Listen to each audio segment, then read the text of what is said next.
আসসালামু আলাইকুম। Study with জিকো চ্যানেলে তোমাদের সবাইকে স্বাগতম জানাচ্ছি। আমি মনিরুদ্দিন জিকো আছি আজকে তোমাদের সাথে। আজ আমরা আলোচনা করব এসএসসি জীববিজ্ঞানের খুবই গুরুত্বপূর্ণ একটি অধ্যায় জীবন পাঠ নিয়ে। আজকের ক্লাসে আমাদের আলোচ্য বিষয়টি হচ্ছে জীবজগৎ কী, জীবজগতের শ্রেণীবিন্যাস, সুপার কিংডম এবং 5 কিংডম এবং শ্রেণীবিন্যাসের ধাপগুলো। আশা করি সবাই মনোযোগ সহকারে ক্লাসটি করবে। আশা করি মনোযোগ সহকারে ক্লাসটি করলে এই অধ্যায় নিয়ে আর কোনো কনফিউশন তোমাদের থাকবে না। চলো শুরু করা যাক। দেখো, যদি ফার্স্টে বলি আমরা ক্যারোলাস লিনিয়াসের সময়কাল থেকে, আমরা জানি ক্যারোলাস লিনিয়াস হচ্ছে শ্রেণীবিন্যাস বিদ্যার জনক। সময়কাল থেকে বিংশ শতাব্দীর মাঝামাঝি পর্যন্ত উদ্ভিদ ও প্রাণী জগৎ হিসেবে মেনলি জীবজগৎকে বিবেচনা করা হতো, অর্থাৎ দুটি ভাগে সবসময় সবাই চিন্তা করতো। কিন্তু বিজ্ঞানের অগ্রযাত্রার ফলে বর্তমানে কোষের ডিএনএ, আরএনএর প্রকারভেদ, জীবদেহের কোষের বৈশিষ্ট্য, কোষের সংখ্যা, খাদ্যাভ্যাসের তথ্যপত্রের উপর ভিত্তি করে 1969 অর্থাৎ 1969 সালে আর.এইচ. হুইটেকার জীবজগৎকে মেনলি 5টি ভাগে ভাগ করছে, যেগুলোকে বলা হয় রাজ্য বা কিংডম। পরবর্তীতে 1974 অর্থাৎ 1974 সালে মার্গুলিস হুইটেকারের এই শ্রেণীবিন্যাসকে একটু চেঞ্জ করে। উনি মেনলি ওই 5টি কিংডমকে 2টি সুপার কিংডমে ভাগ করার সিদ্ধান্ত নেয়। দেখো মনেরা, যেটি হচ্ছে আলটিমেটলি সুপার কিংডম 1 প্রোক্যারিওটার অন্তর্ভুক্ত। আর আর.এইচ. হুইটেকার 5টি রাজ্য হচ্ছে মনেরা, প্রোটিস্টা, ফানজাই, প্লান্টি, অ্যানিমেলিয়া। তো মার্গুলিস কী করলো, মনেরা যে রাজ্য ওকে একটি সুপার কিংডমে ভাগ করলো, যেটার নাম হচ্ছে প্রোক্যারিওটা। আর বাকি যে 4টি রাজ্য সবগুলোকে সুপার কিংডম 2 অর্থাৎ ইউক্যারিওটাতে একসাথে করলো। আশা করি সবাই বুঝতে পেরেছ। দেখো, এরপর আমরা যদি যাই সুপার কিংডম 1 অর্থাৎ প্রোক্যারিওটা, যেটাকে বলা হয় সুপার কিংডম 1 অর্থাৎ প্রোক্যারিওটা, যেটার আন্ডারে হচ্ছে রাজ্য 1 মনেরা। সুপার কিংডম 1 অর্থাৎ প্রোক্যারিওটার বৈশিষ্ট্য হচ্ছে এরা আদিকোষী, মেনলি নিউক্লিয়াস সুগঠিত নয় তাহলে, এবং আণুবীক্ষণিক জীব। আর যদি বৈশিষ্ট্য বলি, রাজ্য 1 মনেরা এককোষী, ফিলামেন্টাস এবং কলোনিয়াল। ফিলামেন্টাস হচ্ছে এদের কোষ লম্বালম্বী যুক্ত হয়ে ফিলামেন্ট গঠন করে। আমি যদি একটি চিত্র দেখাই তোমাদেরকে, নীলাভ সবুজ শৈবালের, দেখো ওদের কোষগুলো লম্বালম্বী যুক্ত হলো এবং দেখো মাঝখানে ওরা কলোনি গঠন করছে। এরপরের বৈশিষ্ট্য যদি আমরা যাই, দেখো এদের ক্রোমাটিন বস্তু থাকে, অর্থাৎ ওদের কোষে ক্রোমাটিন তন্তু থাকে, কিন্তু নিউক্লিওলাস ও নিউক্লিয়ার পর্দা থাকে না, তাই এদেরকে বলা হয় আদিকোষী, কারণ ওদের কোষ সুগঠিত নয়। প্লাস্টিড, মাইটোকন্ড্রিয়া, এন্ডোপ্লাজমিক জালিকা ইত্যাদি কিছুই থাকে না। এবং ওদের বডিতে রাইবোজোম আছে। কোষ বিভাজন দ্বিবিভাজন প্রক্রিয়ায় সম্পন্ন হয়। এরা প্রধানত শোষণ পদ্ধতিতে খাদ্য গ্রহণ করে, তবে কেউ কেউ আবার ফটোসিনথেসিস বা সালোক সংশ্লেষণ পদ্ধতিতে খাদ্য প্রস্তুত করে। যেমন উদাহরণ হচ্ছে নীলাভ সবুজ শৈবাল, ব্যাকটেরিয়া। নীলাভ সবুজ শৈবালকে বলা হয় নস্টক। আশা করি সবাই তোমরা বুঝতে পেরেছ। এই হচ্ছে ব্যাকটেরিয়া, এই হচ্ছে নীলাভ সবুজ শৈবাল। সুপার কিংডম 2 দেখো ইউক্যারিওটা, এরা মেনলি প্রকৃতকোষী। আর আমরা জানি ইউক্যারিওটার ভিতরে হচ্ছে 4টি রাজ্য, রাজ্য 2, 3, 4, 5। এরা প্রকৃতকোষী, অর্থাৎ ওদের নিউক্লিয়াস সুগঠিত, সব প্রকার অঙ্গাণু থাকে, এককোষী বা বহুকোষী হতে পারে। ওরা এককভাবে বা দলবদ্ধভাবে বসবাস করতে পারে। রাজ্য 2 যদি আমি বলি তোমাদেরকে, প্রোটিস্টা, এর বৈশিষ্ট্য হচ্ছে এককোষী, একক বা কলোনিয়াল অর্থাৎ দলবদ্ধ বা ফিলামেন্টাস এবং সুগঠিত নিউক্লিয়াস বিশিষ্ট। ফিলামেন্ট মানে হচ্ছে আমরা আগেই জানি যে ফিলামেন্টের মতো একটি কোষ সজ্জিত হয়ে থাকে। কোষে ক্রোমাটিন বস্তু নিউক্লিয়ার পর্দা দ্বারা পরিবৃত্ত থাকে এবং ক্রোমাটিন বস্তুতে ডিএনএ, আরএনএ এবং প্রোটিন থাকে।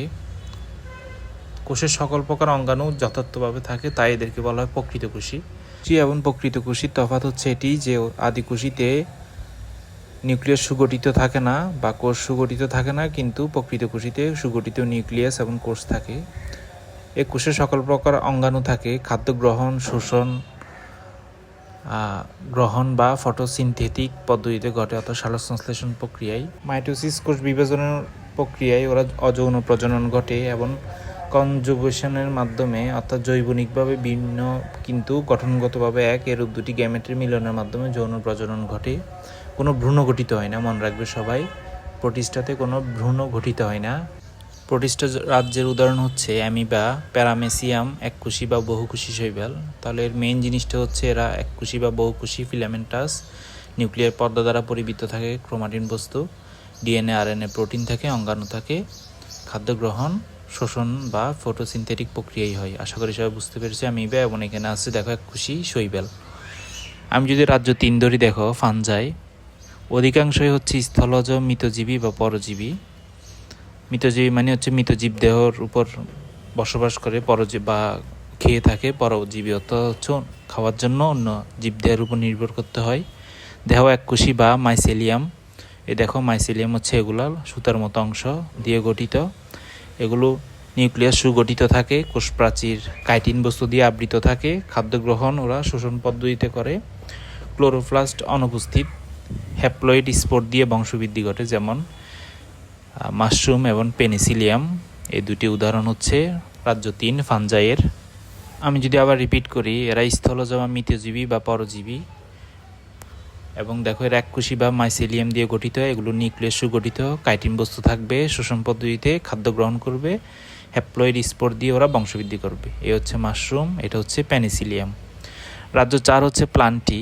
মেনলি এখানে গাছ উদ্ভিদ থাকবে। এরা প্রকৃত নিউক্লিয়াসযুক্ত সালোক সংশ্লেষণকারী উদ্ভিদ। এদের দেহে উন্নত টিস্যুতন্ত্র বিদ্যমান থাকে, আমরা জানি, ভাজক টিস্যু, স্থায়ী টিস্যু এগুলা। এদের ভ্রূণ সৃষ্টি হয়, তবে তা থেকে ডিপ্লয়েড পর্যায়ে শুরু হয়। প্রধানত স্থলজ, তবে অসংখ্য জলজ প্রজাতিও রয়েছে, আমরা জানি উদ্ভিদের ক্ষেত্রে সেম।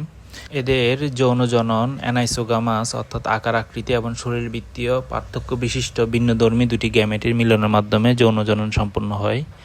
এরা আর্কিগোনিয়েট অর্থাৎ স্ত্রী জননাঙ্গ বিশিষ্ট, যেমন সপুষ্পক অর্থাৎ যে উদ্ভিদের ফুল হয়, যেমন উন্নত সবুজ উদ্ভিদ, কাঁঠাল গাছ থেকে শুরু করে যত সবুজ উদ্ভিদ আছে সপুষ্পক সবগুলোই। দেখো প্লান্টিকে আবার এখানে 4 ভাগে ভাগ করে, মেনলি মসবর্গীয়, ফানবর্গীয়, নগ্নবীজী উদ্ভিদ এবং আবৃতবীজী উদ্ভিদ। এটা আমরা সবাই জানি। আবৃতবীজী হচ্ছে যাদের বীজ ঢাকা থাকে, নগ্নবীজী হচ্ছে যাদের বীজ নগ্ন অবস্থায় থাকে। রাজ্য 5 যদি আমি বলি, দেখো অ্যানিমেলিয়া। এরা নিউক্লিয়াসযুক্ত বহুকোষী প্রাণী, যেটা আমরা এবং সকল প্রকার প্রাণীরা। এদের কোষে কোনো জড় কোষ প্রাচীর, প্লাস্টিড বা কোষ গহ্বর থাকে না, কারণ মানুষ তো সবুজ রঙের জন্য দায়ী না, তাই না? প্লাস্টিড না থাকায় এরা হেটারোট্রফিক অর্থাৎ পরভোজী এবং খাদ্য গলৎকরণ করে। এরা প্রধানত যৌন জননের মাধ্যমে বংশবৃদ্ধি করে। মানুষ, গরু, ছাগল সবাই। পরিণত ডিপ্লয়েড পুরুষ ও স্ত্রী প্রাণীর জননাঙ্গ থেকে হ্যাপ্লয়েড গ্যামেট উৎপন্ন হয়, আমরা সবাই জানি। এখন শ্রেণীবিন্যাসে বিভিন্ন ধাপ নিয়ে যদি বলি, মেনলি শ্রেণীবিন্যাসকে 7টি ধাপে ভাগ করা হয়। রাজ্য, কিংডম, পর্ব, ফাইলাম, শ্রেণী, ক্লাস, বর্গ হচ্ছে অর্ডার, গোত্র হচ্ছে ফ্যামিলি, গণ হচ্ছে জেনাস, প্রজাতি হচ্ছে স্পেসিস। আশা করি সবাই বুঝতে পেরেছ। অর্থাৎ সবার উপরে যে ধাপটি রয়েছে সেটি হচ্ছে নিচের ধাপের জন্য উপসেট। অর্থাৎ রাজ্যের উপসেট হচ্ছে পর্ব, পর্বের উপসেট হচ্ছে শ্রেণী, শ্রেণীর উপসেট হচ্ছে বর্গ, বর্গের হচ্ছে গোত্র, গোত্রের জন্য গণ, গণের জন্য উপসেট হচ্ছে প্রজাতি। আশা করি সবাই বুঝতে পেরেছ। শ্রেণীবিন্যাসের এই পদ্ধতিটাকে বলা হয় নেস্টেড হায়ারকি। নেস্টেড হায়ারকি থেকে প্রতি বছর অনেক কোশ্চেন আসে এসএসসি পরীক্ষায়। দেখো মানুষের শ্রেণীবিন্যাস যদি আমি দেখাই, মানুষ হচ্ছে অ্যানিমেলিয়া রাজ্যের অন্তর্ভুক্ত, কারণ ওদের কোষ সুকেন্দ্রিক এবং বহুকোষী ওরা, এবং পরভোজী অন্যদের খেয়ে থাকে। এবং মানুষের পর্ব হচ্ছে কর্ডাটা, কারণ মানুষের মেরুদণ্ড থাকে। মানুষের শ্রেণী হচ্ছে ম্যামালিয়া, অর্থাৎ বাচ্চাকে বুকে দুধ খাওয়ায় এবং লোম বা চুল থাকে। মানুষের বর্গ হচ্ছে প্রাইমেট, কারণ আঁকড়ে ধরার মতো হাত এবং ঘ্রাণ এবং দৃষ্টিশক্তি অনেক উন্নত।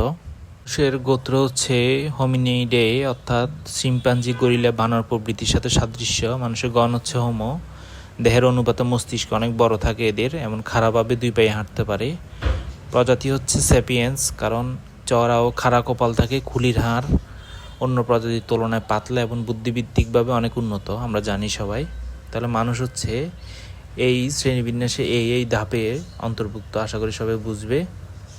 শিক্ষার্থীরা, এটা ছিল আজকের আমাদের ফার্স্ট ক্লাস জীবন পাঠের। ভিডিওটি ভালো লাগলে লাইক দিবে এবং তোমার বন্ধুদের সাথে শেয়ার করবে। আর কোনো প্রশ্ন থাকলে কমেন্টে জানাতে ভুলবে না। দেখা হবে পরবর্তী ক্লাসে। আসসালামু আলাইকুম।